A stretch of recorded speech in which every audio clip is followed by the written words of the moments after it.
जीजा साहब ने कॉन्स्टिट्यूशन की किताब भी दिखाई और उन्होंने एक बात और की कि जी मुझे पता नहीं था और मुझे तो आपने एक दावत दी थी सेरेमनी के लिए पार्लियामेंट में और आपने वो तकरीरें भी कर दी, सियासी तकरीरें, जिससे शायद मैं एग्री करूं या ना करूं।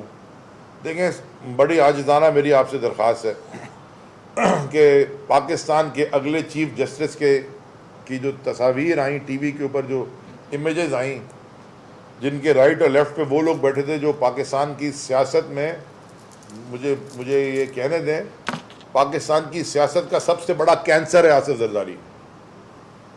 जिस तरह उसने इस मुल्क को लूटा है, जिस तरह उस मुल्क को आज लूट रहा है, जिस तरह खून चूस रहा है, जिस तरह इस मुल्क के पूरे फैब्रिक को तबाह कर रहा है, वो और उसके साथ शहबाज शरीफ ये बैठे हुए और अगला चीफ जस्टिस बीच में बैठा हुआ, ये कोई इमेज अच्छी नहीं थी।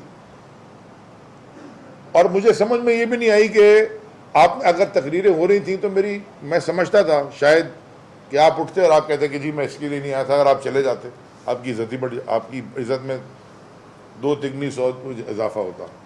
लेकिन आपके ऊपर क्वेश्चन मार्क्स आ गए और ये पाकिस्तान के लिए एज ए नेशन मैं बात कर रहा हूँ, मेरे ख्याल में अच्छी नहीं है।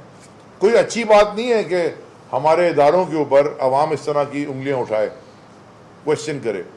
लेकिन इदारों को के सरबराहान को भी चाहिए, सारे इदारों के सरबराहान को, कि फिर वो इस तरह के इकदाम लें कि कौम की पज़ीराई उनको मिले, यहाँ ना कि हर आदमी चलता फिरता उनके ऊपर उंगली उठाना शुरू कर दे। अब देखें जी, ये अच्छा बाय द वे, एक सुप्रीम कोर्ट की वेबसाइट पे अगर आप चले जाएं ना, तो एक बड़ा पूरा कोड ऑफ कंडक्ट भी इसमें लिखा हुआ है जजेस का, आप डाउनलोड करके पढ़ सकते हैं। मैं लंबा चौड़ा है, मैंने इसकी प्रिंट आउट नहीं किया, लेकिन आप डाउनलोड करके बड़े आराम से पढ़ लेते हैं। जो इस पीटीएम ने लेजिस्लेशन की है पार्लियामेंट में अभी तक, उसमें पाकिस्तान के लिए रजिस्ट्रेशन तो की कोई नहीं है। जो भी बिल पास कर रहे हैं उसमें होलिस्टिक तो कोई बात की नहीं है पाकिस्तान के लिए। जो भी ये काम कर रहे हैं वो अपने इंडिविजुअल जात के लिए, अपने आप को अपने करप्शन केसेस बताने के लिए नैब बदल दिया, लॉ बदल दिया। अब जो कल ईसीपी से लेटर लिखवा दिया है कि जी ईसीपी डिसाइड करेगी इलेक्शन डेट कब होगी, फिर और जो जुडिशरी के ऊपर बिल पास कर दिया। जब इफ्तिखार चौधरी साहब आधा दर्जन सुओ मोटो रोज के ले रहे थे तो उस वक्त आपको इतराज नहीं था।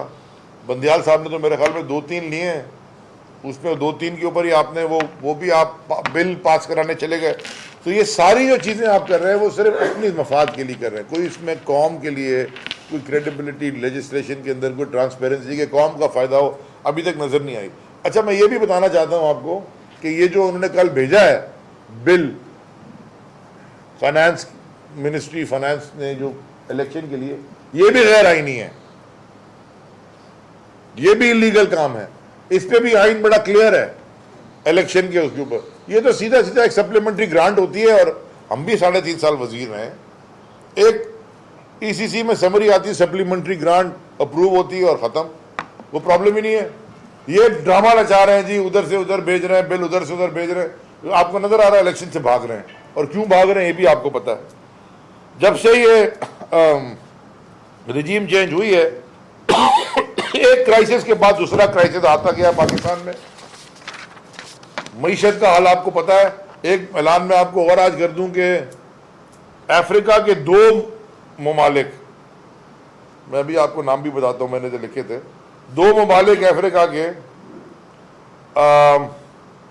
बुरुंदी, सीशेल्स और ये सोए तोमे, सब ने आईएमएफ के एग्रीमेंट, इन मुल्कों के नाम भी शायद पाकिस्तानी ने नहीं सुने होंगे, उन सब के आईएमएफ एग्रीमेंट कल साइन हो गए स्टाफ लेवल। और ये जो आसिर चढ़ा के आए थे डॉलर हिसाब कि मैं ये कर दूंगा, मैं वो कर दूंगा, अब वो अमेरिका ही नहीं जा रहे, फारिग हो गए।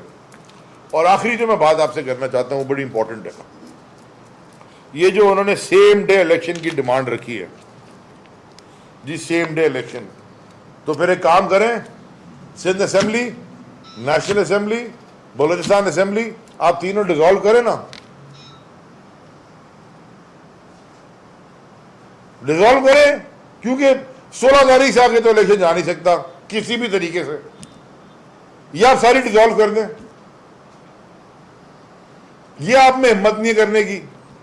भाई आप सेम डे इलेक्शन जाते हैं ना, नेशनल असेंबली, बलूचिस्तान और सिंध डिसॉल्व करें, बात करते हैं सेम डे इलेक्शन की। वो आप करेंगे नहीं। 16 तारीख का इलेक्शन पंजाब के पी के में, आप खैबर पख्तूनख्वा में, उससे आप डर रहे हैं, कराना नहीं चाहते क्योंकि आपको शिकस्त दीवार पे लिखी हुई नजर आ रही है। तो ये बेवकूफ बनाना, आप ये इस तरह की बातें ना करें। और जी जजेस के भी आपने वो कहानी डाली हुई है कि जी full bench full bench full bench. भाई साहब, ये आप जो आपका सिस्टम ऑफ पॉलिटिक्स है ना, वेस्टमिनिस्टर फॉर्म ऑफ डेमोक्रेसी, जो कि कनाडा में, इंग्लैंड में, हिंदुस्तान में और पाकिस्तान में, ये जो वेस्टमिनिस्टर फॉर्म ऑफ डेमोक्रेसी है, इसमें मेरा नहीं ख्याल कि पूरी यूके की या कनाडा की तारीख में कभी फुल बेंच बना है। अगर आपको ये वाला चाहिए कि हर चीज में आप फुल बेंच 17 जजेस का बनाएं, फिर आप अमेरिकन सिस्टम में चले जाएं, फिर आप प्रेसिडेंशियल फॉर्म लाएं और 9 जजेस होते हैं सुप्रीम कोर्ट के अमेरिका में, और वो हर केस में 9 के 9 बैठते हैं और उनकी रिटायरमेंट की एज भी नहीं होती। तो ये जो आप खिचड़ी बना के कौम को बेवकूफ बना रहे हैं, दुनिया में बड़े सिस्टम्स क्लियरली डिफाइंड हैं जो कि सक्सेसफुली कामयाबी से काम कर रहे हैं। आप ये जो खिचड़ी बना के कौम को बेवकूफ बना रहे हैं, इससे आप कुछ भी नहीं आप बच सकते। इलेक्शन मई 16 को हमने, सुप्रीम कोर्ट का फैसला आ गया, इलेक्शन इंशाल्लाह मई 16 को खैबर पख्तूनख्वा पंजाब में होंगे, और अगर नहीं होंगे तो उसके बाद फिर ना फिर ये आइन की आप किताबें लहराए करें खड़े होके, ना इसके हवाले दिया करें आइन के, ना फिर इस मुल्क में कोई कोर्ट्स को मानेगा, ना कोई आइन को मानेगा, ना असेंबली को मानेगा, फिर मानेगा किसको। तो मेरी दोबारा आखिर में आजिज़ाना गुजारिश है, होश के नाखून लें और इलेक्शन की तैयारी करें, इलेक्शन के फंड्स रिलीज करें,